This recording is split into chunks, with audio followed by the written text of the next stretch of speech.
Inflasi ini adalah sesuatu yang sangat ditakuti oleh masyarakat luas dan lebih menakutkan ketimbang resesi. Kita mengalami kemarin pada waktu pandemi terjadi beberapa kali di seluruh dunia ini situasi yang disebut resesi, yaitu pertumbuhan ekonomi mengalami kontraksi negatif selama 2 kuartal berturut-turut. Nyatanya semuanya survive saja, negara malah membantu mereka yang kesulitan mendapatkan pendapatan, tetapi pada masa itu konsumsi memang turun karena kita disuruh tinggal di rumah dan konsumsi kita berubah. Lebih menjadi prioritas selain makanan tentu saja adalah alat-alat telekomunikasi dan obat-obatan. Dan negara turut membantu memberikan subsidi di hampir semua negara. Negara kemudian mengambil pinjaman. Terjadilah apa yang disebut dengan debt crisis. Nah, begitu pandemi selesai, terjadi persoalan lain lagi, yaitu negara mulai menahan produk pangannya menyusul terjadinya perang antara NATO dengan Rusia. Saya tidak menyebutnya antara Rusia dengan Ukraina, tapi salah satu pemicunya memang ini adalah NATO. Nah, oleh karena itu maka ketika pangan sangat bergantung pada dua negara itu, apa yang terjadi? Beberapa negara tetangga yang biasa mendapatkan gandum dan energi dari Rusia atau Ukraina kemudian tidak bisa mendapatkan. Lautnya diblok oleh mereka yang saling berperang. Dan setelah itu apa yang terjadi? Kemudian mereka saling mengisolasi negara-negara ini. Mula-mula yang diisolasi adalah hal-hal yang sifatnya branded. Sebut saja misalnya produk Kentucky Fried Chicken, McDonald's dan sebagainya dilarang beroperasi di Rusia. Tapi juga terjadi pada Netflix yang tidak bisa memperbesar atau mengambil pasarnya di Rusia. Yang akibatnya Netflix sekarang juga mengalami gangguan, termasuk juga Disney.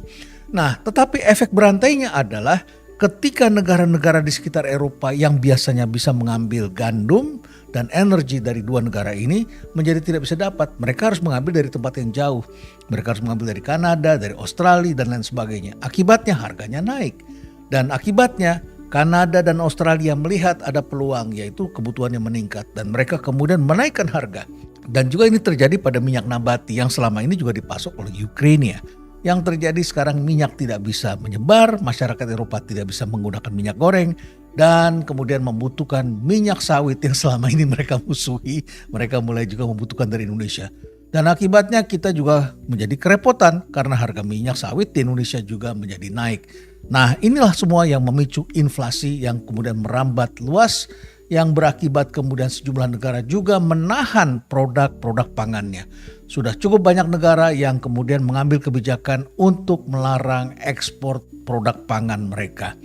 Benarkah Indonesia aman seperti diberitakan? Kita hanya berdebat aman tidak aman. Namanya prediksi tidak selalu benar. Segala sesuatu yang baik bisa saja menjadi buruk tiba-tiba, dan segala sesuatu yang diperkirakan buruk bisa saja tidak terjadi. Namanya prediksi ya. Nah, kalau ekonomi memang selalu ada cycle-nya. Ada kawan saya yang selalu prediksinya buruk sekali. Pada zaman Pak SBY dia memprediksikan buruk. Pada zamannya Pak Jokowi dia prediksikan buruk. Ya dia menunggu waktunya karena memang resesi sejak 1948 itu telah merambah secara luas, terjadi setiap 6 tahun sekali dan berganti dari suatu negara ke negara yang lain. Jadi kalau saudara meramal bahwa ekonomi akan buruk, tidak ada salahnya karena memang suatu ketika akan buruk. Jadi ekonomi memang cycle seperti ini. Dan itu sesuai dengan teori ekonomi yang sudah dibuktikan terjadi demikian. Kalau sudah naik ke atas, siap-siap suatu ketika juga akan turun. Bergerak naik juga ada masa situasi ekonomi yang tidak baik. Nah, Indonesia sendiri memang inflasi bulan Januari masih 2,18%. Selama beberapa tahun terakhir ini inflasi sangat rendah, Indonesia berhasil mempertahankannya sesuai juga dengan bunga di bank yang kita dapat semakin rendah. Dulu saya dapat bunga 15%, 17%, cukup senanglah menabung di bank. Tapi belakangan bunga turun sekitar 4-5%. Jadi kalau inflasinya 2,18%, oke lah, masih ada surplus sedikit.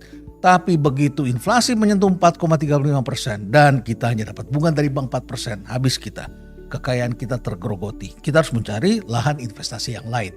Jangan lupa bahwa inflasi selalu menggerogoti orang-orang menengah ke bawah. Masyarakat kelas menengah ke bawah ini hampir semua pendapatannya adalah untuk konsumsi. Jadi definisi orang miskin antara lain disebutkan adalah ketika Anda menghabiskan lebih dari 70% pendapatan Anda untuk konsumsi. Dan terutama adalah biasanya konsumsi pangan. Nah kalau sudah begitu tidak cukuplah uang untuk pendidikan, tidak cukup uang untuk membeli obat dan lain sebagainya. Nah ketika dari 70% harga kebutuhan pokok naik, maka mereka menghabiskan barangkali 90% atau 100%. Tidak ada uang lagi untuk membeli buah, membeli sayuran dan lain sebagainya. Ini tentu saja menggerogoti mereka yang kalangan menengah ke bawah. Pengusaha pun juga paling takut sebetulnya dengan inflasi. Bukan resesi, bukan juga devaluasi atau penurunan mata uang. Tentu saja semuanya saling berhubungan, tapi seperti itulah pola pikir kita. Nah, kita melihat bahwa data BPS menunjukkan bahwa angka inflasi di Indonesia mulai bergerak naik. Belum setinggi di negara-negara lain, betul. Karena apa? Karena BBM kita masih disubsidi sangat besar dan subsidinya meningkat terus. Kita sudah membaca kerugiannya ada di PLN dan ada di Pertamina. Jadi mungkin ini adalah situasi yang masih bisa kita kendalikan karena harga BBM masih dikendalikan oleh pemerintah, subsidinya masih sangat besar, tapi negara pun bisa jebol nanti di sana. Katanya ada windfall di sisi lain karena kita juga ekspor sawit, ini dapat keuntungan, harganya kemudian meningkat. Kemudian juga batu bara, permintaannya juga sangat meningkat. Dalam situasi seperti ini harganya naik, maka negara diuntungkan. Ada di satu sisi pendapatan yang meningkat, di satu sisi ada subsidi yang harus dibayar dengan lebih mahal. Jadi ekspor impor saling mengurangi satu sama lain. Terkait inflasi ini kita melihat data bahwa setelah terjadi di Sri Lanka yang kemudian sampai menimbulkan peristiwa politik yang sudah pernah saya bahas, saya kira ini sekarang merembet ke negara-negara lain. Kita menyaksikan negara di sekitarnya. Apa itu? Pakistan. Saya baru saja menyaksikan film dokumenter yang menunjukkan bahwa pedagang buah di Pakistan mengalami kesulitan untuk menjual buah-buah mereka. Padahal masyarakat di Pakistan biasa itu membeli mangga, pepaya, pisang dan sebagainya. Tapi masyarakat menengah ke bawah uangnya sudah habis untuk membeli tepung dan lain sebagainya. Sehingga mereka tidak punya uang lebih untuk membeli buah-buahan. Akibatnya petani buah-buahan sudah terpukul di Pakistan. Sekarang sulit sekali mencari pekerjaan di Pakistan. Kemudian dari Pakistan kita lihat lagi merembet ke India dan India sudah melarang ekspor gandumnya walaupun sebetulnya dia mempunyai gandum dalam jumlah besar. Kemudian juga merembet ke Mesir, merembet juga ke negara-negara lainnya seperti Turki, inflasinya sudah sangat tinggi. Tidak mengherankan sekarang Turki sudah memain dua kaki. Terlibat di NATO tetapi juga mulai melakukan kerjasama dengan Rusia. Dan dalam pertemuan bulan lama ini ketika Joe Biden berkunjung ke Israel, dilanjutkan juga berkunjung ke Arab. Ini diberitakan akan dibentuk NATO Arab dengan sejumlah negara yang anggotanya antara lain adalah Mesir, Jordan, Bahrain, Uni Emirat Arab, kemudian ditambah dengan Maroko dan beberapa negara lain di Timur Tengah. Jadi ada NATO Arab dan Arab Israel kemudian bersatu berada di dalam NATO Arab ini. Nah, siapa yang mereka musuhi? Yang mereka musuhi adalah Iran. Iran ini sendiri adalah salah satu negara pemasok energi yang sangat penting dan juga menghasilkan drone, beberapa teknologi dan banyak orang-orang pandai di Iran. Iran kemudian berteman dengan Presiden Turki dan kemudian berkawan dengan Rusia. Complicated sekali. Jadi terjadi pergeseran-pergeseran yang sangat luar biasa. Baiklah, inflasi tengah merembet ke sejumlah negara lain termasuk di negara-negara kaya seperti Amerika Serikat, Kanada dan 19 negara Eropa yang tentu saja dipicu oleh kenaikan harga energi. Dan kita menyaksikan Jerman saja sudah was-was karena harga energi di Jerman sudah sangat tinggi dan pemerintah Jerman kemudian memberikan subsidi pangan kepada masyarakatnya, kepada mereka yang bekerja maupun yang tidak bekerja. Presiden Bank Dunia David Malpass pernah mengatakan dalam satu wawancaranya dengan CBS News, dia mengatakan bahwa ekonomi dunia ini memang tengah mengalami penurunan yang sangat besar sekali dan diperkirakan akan berlangsung selama 2 tahun. Inflasi ini akan merembet sampai menimbulkan resesi di banyak negara.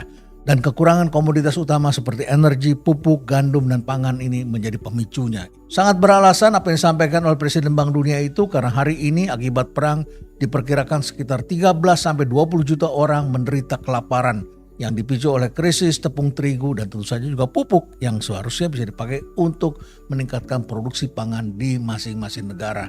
Kita menyaksikan banyak negara yang sekarang tidak bisa memproduksi. Nah, apakah inflasi ini tidak akan terjadi di Indonesia? Kalau dari data-data makro, ini sangat meyakinkan. Kita sudah mendengarkan suara dari Menteri Keuangan dan juga dari orang-orang yang melihatnya dari makroekonomi. Nampaknya Indonesia masih dijauhkan dari situasi seperti itu.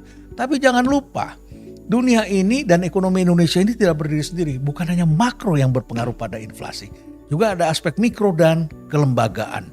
Di mana ini bisa terjadi? Ini bisa terjadi adalah kalau kementerian-kementerian hanya memikirkan kementeriannya masing-masing dan tidak terjadi apa yang disebut sebagai strategic agility.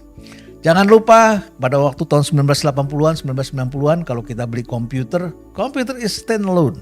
Kita beli komputer, kita hanya terhubung dengan komputer kita, kemudian kita bisa bekerja lebih cepat. Menjelang akhir abad 20 terjadilah komputer saling terhubung dengan LAN dan kemudian sekarang terhubung dengan internet. Jadi yang harus berubah bukan saja alatnya, melainkan juga mindsetnya, bisnis proses, bisnis model, cara kita melihat accounting, laporan, dan sebagainya. Angka tiba-tiba menjadi bisa berubah kalau flow-nya ini tidak berjalan dengan baik. Misalnya saja bantuan sosial tentu saja tidak hanya melibatkan Kementerian Sosial, tetapi juga berhubungan dengan approval dari Kementerian Keuangan dan juga dari kementerian-kementerian lainnya. Ini semua saling kait-mengkait. Kalau kementerian-kementerian terlambat mengeluarkan uang, maka akan terjadilah persoalan-persoalan yang disebut rigidity. Lawan dari rigidity itu adalah agility. Mengapa negara-negara yang persoalannya berat bisa lebih selamat? Jawabnya karena mereka memiliki agility. Indonesia masih dihentakkan dengan persoalan-persoalan rigidity. Nah, rigidity ini tentu harus kita perangi, jadi bukan soal makroekonomi semata-mata. Tapi kita melihat bahwa sekarang agility sangat dibutuhkan. Apa saja? Ada 6 hal di sini. Yang pertama itu adalah speed over perfection. Banyak orang yang masih berpikir proses ini penting sekali, harus sempurna, tidak boleh ada cacatnya, orang takut, dan akibatnya tidak terjadi speed. Padahal sekarang dunia memerlukan suatu kecepatan. Kemudian kita harus memprioritaskan flexibility over planning. Ya, planning penting, tetapi dalam situasi keadaan seperti ini, siapa yang bisa mengikuti planning yang kita buat 2 tahun yang lalu? Kemudian kita sahkan tahun lalu, kita pakai tahun ini, sudah berubah. Maka flexibility is very important. Siapa yang berani memimpin flexibility ini? Siapa panglimanya flexibility? Tentu saja selama ini kita menyaksikan bisa berjalan karena peranan dari Presiden Joko Widodo. Kita harapkan di 2 tahun sisa pemerintahan Pak Jokowi masih bisa menggerakkan flexibility over planning yang sangat rigid ini. Kemudian kita juga harus memprioritaskan diversifikasi over efficient slack dan optimization.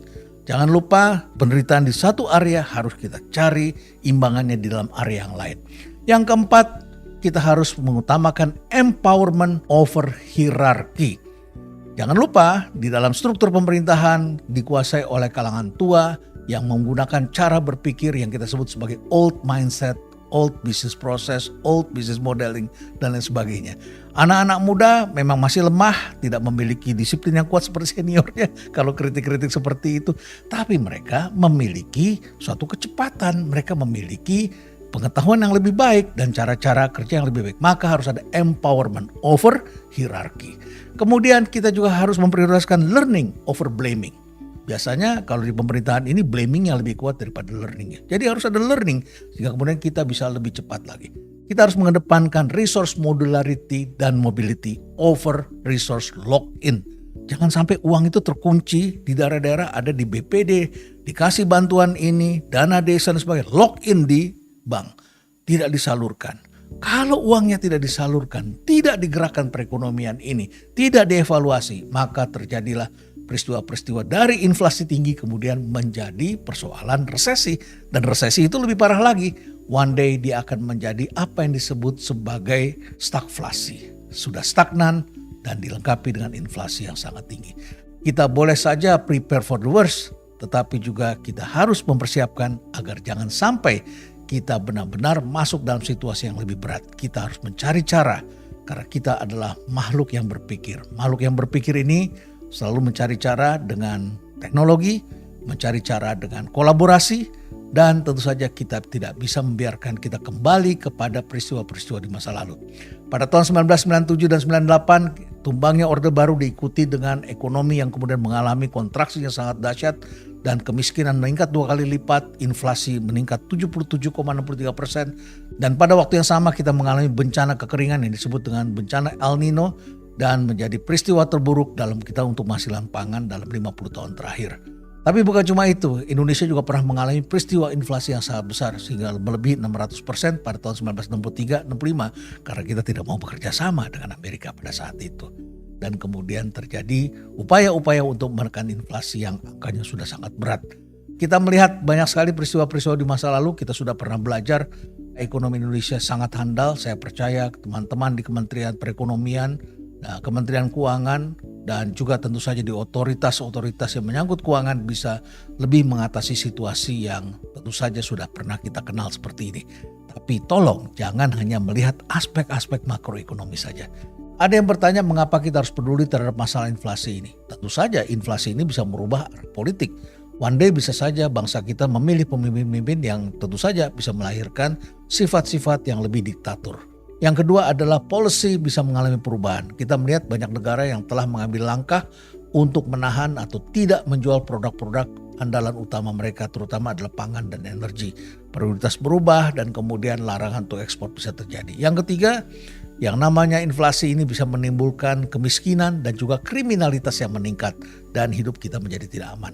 Kemudian ada challenge for rigidity. Ini adalah tantangan bagaimana kita memperbaiki lembaga-lembaga kita yang telah menjadi rigid dan kompleks agar kita bisa menjadi tangkas, lebih simpel dan lebih mudah bergerak.